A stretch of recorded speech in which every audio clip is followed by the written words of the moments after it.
welcome to episode 12 of Naturally Speaking. I am Mary Rubino. No, I'm not really Mary Rubino. I am Donna Morin, Director of Heartsong Wellness Community out of the First Unitarian Universalist Church in Milford.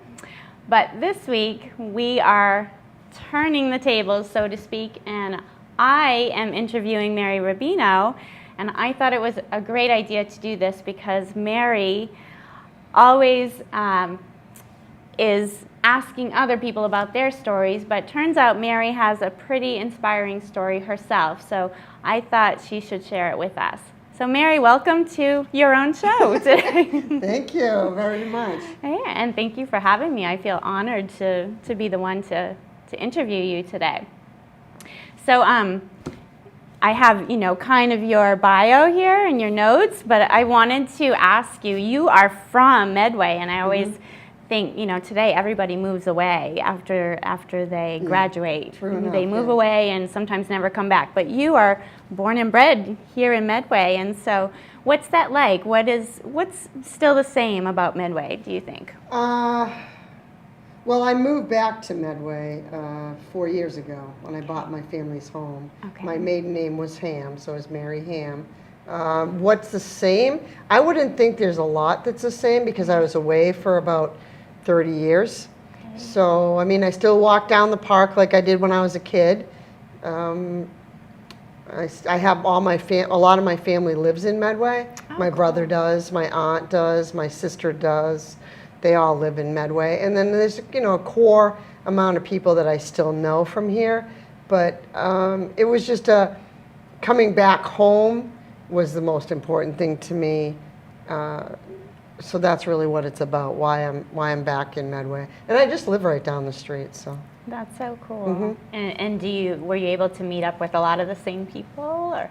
No, a lot of people have moved through it and moved on. Yeah. So no, that's not been anything I've pursued or that I thought about really. Right. Yeah. And you've done a lot of different things in your lifetime. I'm reading through this, I'm like, wow, you're just really, truly a Jill of all trades. But I've had a few different experiences, yeah. I think the coolest thing, though, is you were a machine operator and a welder. Mm-hmm. Like, how cool yeah, I is started that? out after high school as a hairdresser, went to hairdressing school, and probably about 2 years into that, I didn't feel like I was making enough money, and a friend of mine said, well, come with me, I'm interviewing down at General Motors, and maybe you can get a job. Well, I got the job, and she didn't. And I reported to the body shop at General Motors and became a welder there for about 7 years. Wow. Yeah. That's really interesting. So a welder, a machine operator, hairstylist, they all seem, I think it's fair to say that's a little different than a holistic health practitioner, which is really where you are now. Exactly, so how does that transition happen? Can you tell us a little bit about that? Well, I think that in a general way, we all have different experiences that lead us somehow. None of those brought me to wanting to be a hypnotist. None of them.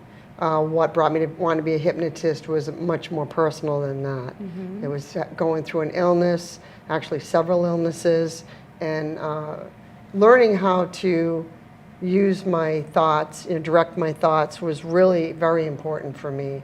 It was a key component to who I am now and how I live now, which is totally different than back then. Yeah. So the illnesses that you were experiencing, did you want to touch upon any of those and how those have influenced your life? Yeah, I wouldn't mind. So in my 20s, I had been diagnosed with Crohn's disease, and from there, about maybe 2 months later, they had put me on a lot of medication, which triggered my very first known manic episode, and I was diagnosed as being bipolar, manic depressive, and that created a whole different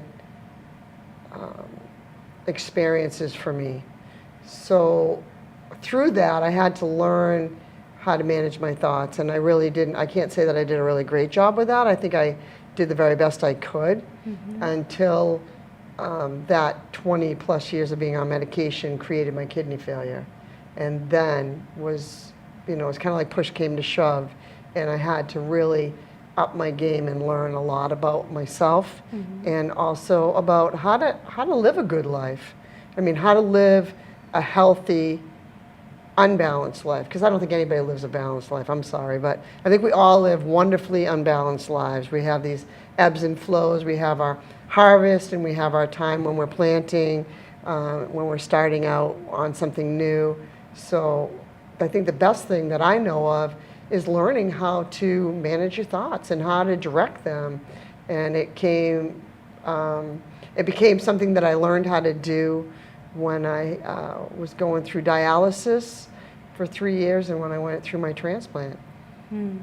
So, Mary, I think this is really important because I know there are a lot of people out there today who are living with depression and other such illnesses or oh yeah, there's a lot of people out there. Right. And a lot of times, though, there does seem to be that judgment factor, so they don't always reveal that, or they're not always willing to show. That's a huge part of it. I mean, I think anyone that goes through something like that, it's one thing to feel out of control in your body because you have an illness, but to feel out of control in your mind and maybe even sometimes think you're fine was huge. And so you start to have what I like to call it damaged goods syndrome, where you don't feel like you're as good as everyone else or that you're okay. You don't feel like that. You go through your life sort of wanting, trying to prove to everyone that you're okay, that you're better, or that you can handle things.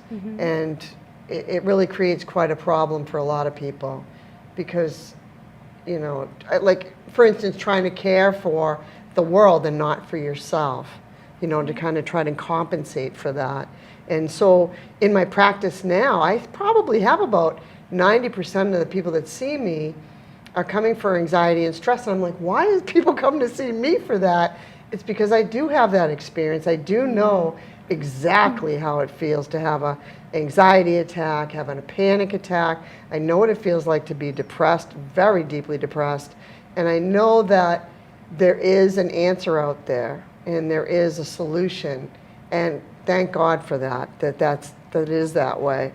And I just want to help other people move through some of these things. Right. So you mentioned that one of the most important things for you was learning how to change your thoughts. Yes. And through your business, you help people to do that. What do you think might be like one solid, good first step for somebody living with depression and ready to move on from that or learn the coping skills that you've learned? Well, I think one of the big things that I notice is asking yourself, is it true? Because sometimes we have moments where we believe something or a thought comes into our head and there's no validity to it. I mean, people that have anxiety like I did would either be worried about what happened in the past or afraid of what could happen in the future. It's not, in that moment, it may not be real at all. It's just imagined one way or the other. So if you've had a bad experience, you're afraid it's going to happen again, maybe if it was a relationship. Or if you don't know what's going to be next. And that creates a lot of fear. I see a lot of children now, and they have a lot of fear in their lives now because they don't know. And they don't know it's okay not to know. And it's okay to think good thoughts about what you don't know yet. Like what you're going to experience. So I think a lot of people have fear around what they just don't understand or they don't know. And it might just be getting more information. So the big thing I think would be to say, is it true?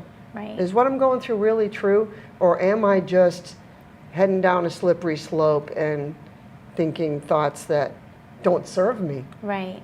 Yeah. I think for me, starting a practice of meditation too really helped with that because I know in my practice, you're taught to do that. You're taught to observe your thoughts as if you were watching a movie, for instance, and you're observing them, and you're not making judgments, but you're observing them, and that's where you do sort of start to question: is this true?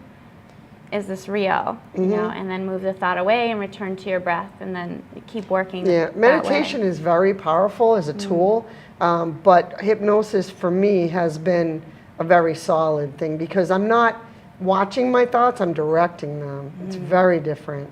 I'm directing my thoughts towards what I want to have in my life, how I want to live. I allow myself to see what I want, and see it as though it were now. And it's kind of a foreign concept to a lot of people, but it's very, very helpful. Very helpful. Yeah, I can see that. Yeah. Now, you mentioned also that you've had a number of illnesses Yes. in your lifetime. So in addition to the manic depressive episodes that you had, there was Crohn's. Yeah, Crohn's and disease. others. So this may seem like a strange question, but I've had people come to me and say that once they've had cancer, or once they had whatever it was that they had, that they're grateful for the experience. Like, they're grateful for the experience of cancer, not necessarily for the cancer itself, but for the experience of cancer, because of all the people it brought into their lives and all the experiences and how it changed the course of their lives. Right. So would you say that's the case with you? Oh, I would definitely say that. I am so very grateful for every experience I've ever had, because it's brought me to where I am now. It's made me who I am now. And it's made me the most incredibly grateful person on the planet. I think I can't even explain. I mean, I was the kind of person that would complain about the weather, complain about a lot of things that were really not important. But when you're faced with dire illnesses and things that you're not in control of, you're grateful for everything. You're grateful to get out of bed. My mentor, Larry Garrett, he's out in Chicago. He's a very well-known hypnotist. And he used to say to me, "Mary, I got the most wonderful gift today." And I'd say, "What did he go?" "I woke up." You know, that's a step. That's enormous. But we don't look at it. We look at, the coffee's cold and the cell phone I forgot to charge, and you're not thinking about what you absolutely have. Right. That a lot of people maybe don't have. I so agree, and I think that has been a huge part of my transformation too. Yes, I eat broccoli where I didn't used to eat broccoli, but it's so much more than that, right? Oh, yeah. It's really changing your whole life perspective, and what a difference that makes when you do, and you just get so much more out of life. Oh yeah, I mean, and the things that you notice that maybe you never did before, and the people in my life are just phenomenal. I mean, I can't say enough good about my entire family, the people that have come here to be interviewed. There's just so many wonderful people out there, and I'd love to see the focus be on that, as opposed to all the other things that are in the world. All the negative. Well, I was told one thing that kind of stuck in my mind, and that's be grateful for the news and the negativity of it, because the day they start doing the news about things that are good, watch out, because they always like to put in the news what's not the norm, if you think about it, right? If good stuff was newsworthy as opposed to the bad stuff. Right. Although it would be nice to It see would be some more good nice. stuff in the news, though. Yeah, but I mean, you're looking at catastrophes and dramas unfolding that are not the norm. They don't happen as often as the good stuff. Right. So keep our eyes on that good stuff, focus on that, and just be grateful. Right. And I think that's the important thing to know, too, is that there are so many good people in this world, and there are so many good things happening all the time. Just because we're not hearing about it in the news doesn't mean that it's not going on. Well, it's almost our norm. I mean, the person that opens the door for you, the person that gives you a helpful advice, the person that reaches out, a nice person in customer service. Well, there's just so many good people, and I don't really think, and this is going to be a big shocker, but I don't really think there's really anyone that's really so god-awful evil. I think there's people that live in damage and people that have moved through it. And people that live in damage, have had a lot of damage, kind of put it back out there. That's what they know. Right. And So it's important to remember that we all have two sides of us, right? We The all shadow have that self. shadow side, and it really is about which side you feed. And some people, for whatever reason, have fed the shadow side, and we should never be holding judgment on that No, person I wouldn't. for that, without knowing the rest of the circumstances, at least, I suppose. But yeah, so I found that to be really quite an eye-opener for me too, is recognizing that, you know, there is this two side to everyone. And, you know, it's said that if you actually knew a person's story, you would have no enemies. You would have no grudges to hold, because you would know, you would begin to understand why people are the way they are. Right. And so when, like, people come into me, you know, they've gone through a lot. They may be living off of beliefs that they were given to, or beliefs that they've brought, that they didn't understand since they were children. I mean, I have people that come in and they're wonderful people, but they're living off of old beliefs that they may not have ever really had for themselves, but someone maybe said something and they took it in as being true. That's why I say it's good to question that stuff. Right. It's those beliefs are no longer serving them. Oh, no. So no. it's time to let go. And the thoughts aren't either, right? The thoughts that are associated with it. Right. So say you have a mom that's not, you know, that's running off of stress, and maybe she says a lot of things that are not so kind. And then she could even pass away, and then you're still saying it. It's in your voice now, you know, Right. so Right. very powerful stuff. Yeah, letting go, I think, too, is probably one of the hardest things to do, and yet it's so important to do it, because I think that at the root of much of our anger and fear and those emotions that don't usually serve us is this resistance to letting go, right? We want to hold on. We're always trying to hold on to an age, a weight, a season, the weather. A belief. Right, yeah. a belief. There's all these things that we're trying to hold on to, and as long as we keep holding tight, we're going to start to feel that dissonance, because that's not how the natural way of the world is, right? It's always changing, it's cyclical. And Yeah.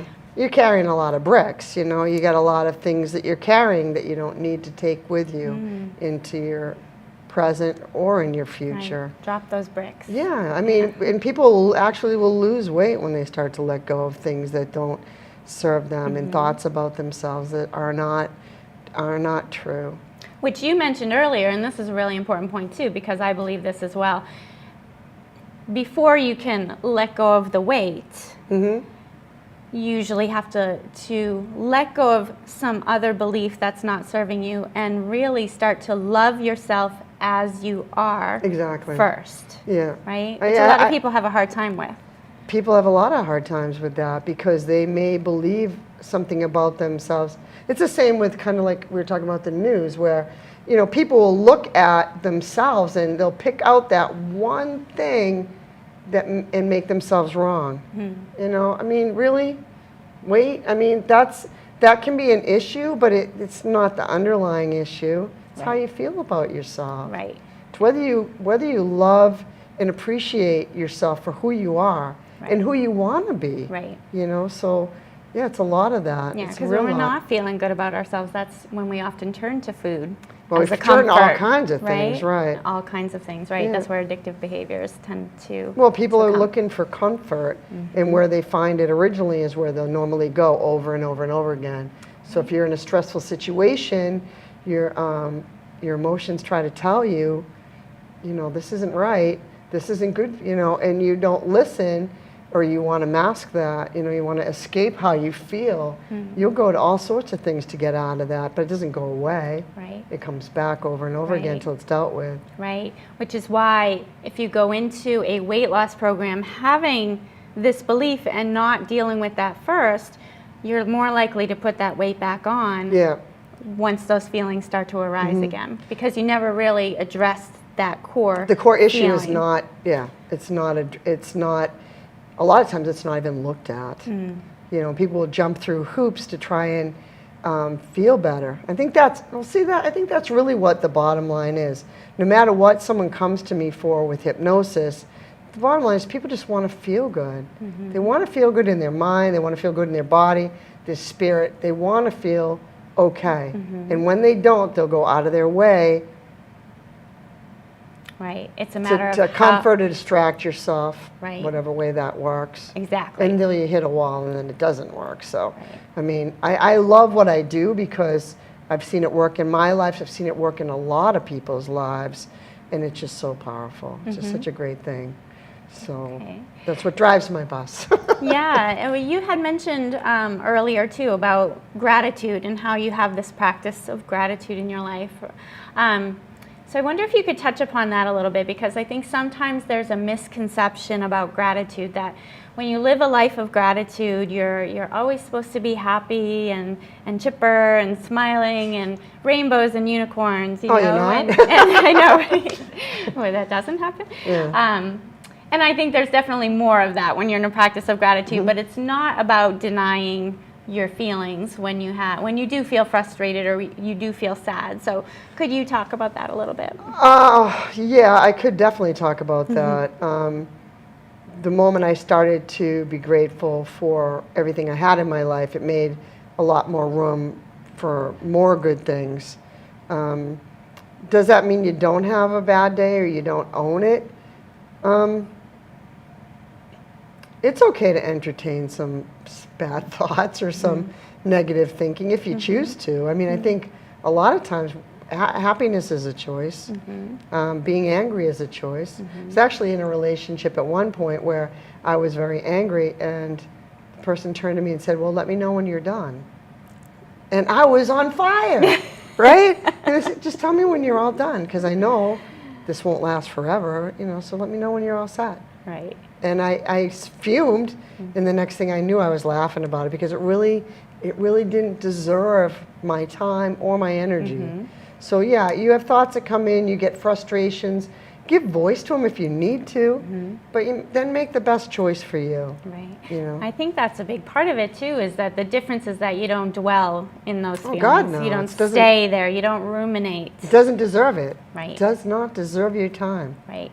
I like Absolutely how you say not. that. Doesn't deserve your time. Does not. No. I like that. The same thing with grudges and you need to be able to forgive yourself and forgive other people. It's very key to being able to live a good life.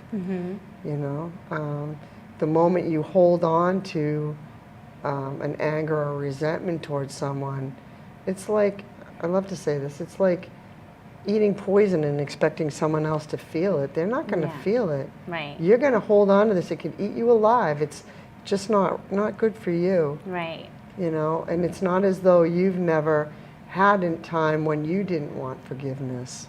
So keep that in your mind too. Right. Because we all have times when we really hope people will be forgiving in the moment that we do something that's not quite right. Right. Yeah. No, I think that's great.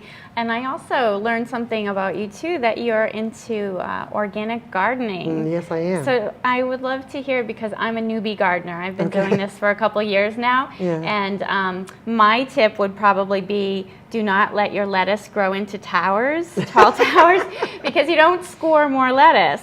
You actually get like bitter stuff. So that's my tip, what I've learned. But I would love to hear a couple of your tips. And gardening is just so great too for the soul, right? Like, just it's very feels good. And I use a lot of garden metaphors in hypnosis too, where your thoughts are like seeds, and you want to plant good thoughts in your mind. But for me, it goes way back from when I was a kid, working in a garden with my dad, and I didn't really appreciate it at the time, but I certainly do now. Let's see, about 7 or 8 years ago, I moved to a farm, and I was going through a tough time. I was going through a divorce, and I moved to this farm that I had always admired. I'd always gone by it, so I'd always loved to live here, never thinking I was going to. And they plowed a patch of land for me to do gardening, and the man that owned the place, he was in his, well, now he's like 94, but back then he was like in his 80s, and he would come out and work the garden with me. And I learned a lot about nurturing, and that's the same with your thoughts too. You can't just put it down there and expect it to do anything by, it needs help. It needs to be nurtured, needs to be cared for, and there's certainly enormous reward with that. And I've brought a lot of kids into the garden to work with me and kind of let them understand, sometimes you want something to happen and it doesn't happen right away. Right. But we never yell at our plants because they're not giving us what we need. Right. So. Right, and I think there's something so profound too, just even with a seed, the potential that lies within this seed, and there's so many metaphors I think in that too for life and. Well, people are like that too. If they're nurtured and they're cared for, usually they grow very well with that environment. But sometimes it doesn't work that way, and sometimes we need to learn to nurture ourselves. Which is huge. We have to learn to nurture ourselves, which is why coming back to the yoga mat, as I like to say all the time, coming back every day, reminding yourself why you're making the choices you're making, visiting people who can help us, coaches who can help us, hypnotists who can help us, very important, so we can keep being reminded. Yeah, I think my goal in becoming a hypnotist was to be able to help people. I didn't realize how much it was going to help me grow as a person and create the kind of life I want to live. And I'm right here to tell you that if you want to live a great life, there's nothing that's going to stop you but you. Do you think that's a really important point right there too? Because I do. I think if you can find a place where you can help somebody else somehow, and that might look like a variety of different ways. Maybe you're making soup one day for somebody. Maybe you're sending out a thank you card to bring a smile to somebody's face. Maybe you become a coach. Maybe you volunteer at your child's school. Don't you feel that helping, though, is a way to kind of really find ourselves and feel purpose? I think that first you have to kind of start to care for yourself before you reach out and care for other people. I think that's very important, because I've seen a lot of people that are caregivers and they're amazing at that, but they're not okay with taking care of themselves. So I think that's one part of the puzzle. Women right are there. great about that, especially, right? We help everyone else. Yeah, right. We help everyone else. Well, it makes us feel good. Yeah. So, I mean, there's the buy-in right there. Right. Makes you feel good. Definitely. But when you get to that point where you're doing it at the expense of your own self-care, that's where it's right. a problem. I mean, you can't give anybody something that you can't give yourself. I mean, not consistently. Not consistently. Right. You have to have a reserve for yourself. You need time by yourself. You need a lot of things, and you got to be in touch with that part of you, and recognize that. But as far as being a holistic practitioner, some of the most amazing people I know are not in the holistic field at all. There's my aunt, and I'm going to mention her because, she's 90, and for a good 50, 60 years, she would make cinnamon rolls and deliver them to people. My grandmother was an incredible example of that. She would make, she'd know when someone was having a baby, someone's getting married, and she'd just make like a little banana bread or something and have it delivered. She just wanted to let people know, I care about you. Now, did they do it through food? Yeah, that was the culture. I mean, I still do it myself. Yeah. I love to cook and deliver food and stuff like that. It makes me feel good. Right. There are so many ways to show people we care about them. Yeah, it doesn't even have to be just little things. It doesn't have to take a lot of time. No. Smiling. Giving somebody a smile, as you're walking in and you're passing somebody. I mean, I think it's so easy. Maybe that's the main in me. No, I don't think so. I mean, it's it goes back to treating people like you'd like to be treated, right? I mean, a lot of times we don't understand the impact we have on people, positive or negative. So it's good to be mindful of how you're treating people. Right. Yeah. Wow. I mean, the practice here, like having the show, the goal exactly was to put people out there, let people know that there's help out there if you're growing and expanding and you're seeking a way to feel really good. That's healthy.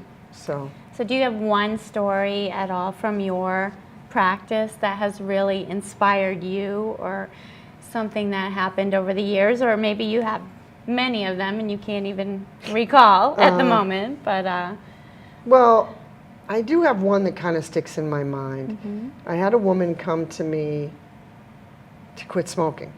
And she had been smoking for a very, very long time. And she sat in front of me and she said, Mary, I don't really know if I want to quit smoking. I kind of like it. And I said, all right, well then don't quit. And she said, but so then she started to tell me all the reasons why she had to quit. And she kind of convinced me that she needed to do it. And I mean, I don't like to push people with that kind of thing because it's your decision, your decision alone. But she said every time she quit smoking, she would cry. She felt like she would, she would cry. She felt like she was missing something. It was like losing a good friend. So, so we went forward and we did the session. And I always do it with 2 sessions. And she quit right away. And she said, I knew it would work because I didn't cry. And I always think about that in my mind that, when you feel like it's a possibility and it starts to become real for you, and you're looking at all the good that can be created from it, that's a good motivator. That's great. Yeah. That is a great story. You changed her thoughts and you changed her reality. That's big. Yeah. Wow. And saved her life, potentially. Well, she's a happy lady now, there's no question, because she wanted to be with her grandchildren and things that just were not going to be easy if she didn't make a change. And I think that most people understand that to have a kind of life you really want, you have to make room for it. You have to make changes if that's what's necessary. Right. You can't stay the same and expect different results. I love that. Yeah. Mary, it was so great to be with you here today and to allow me the opportunity to be on this side of the interview table. Can you please let your audience know how they could reach you? Oh, yeah, sure. You can reach me at rubinohypnosis.com or email me at rubinohypnosis@gmail.com, or you can even give me a call or a text. And my number is 774-291-1262. Wow. So, feels like a commercial. You should put a little jingle to that. 774. Okay, great. Thanks, Mary. Thank you very much.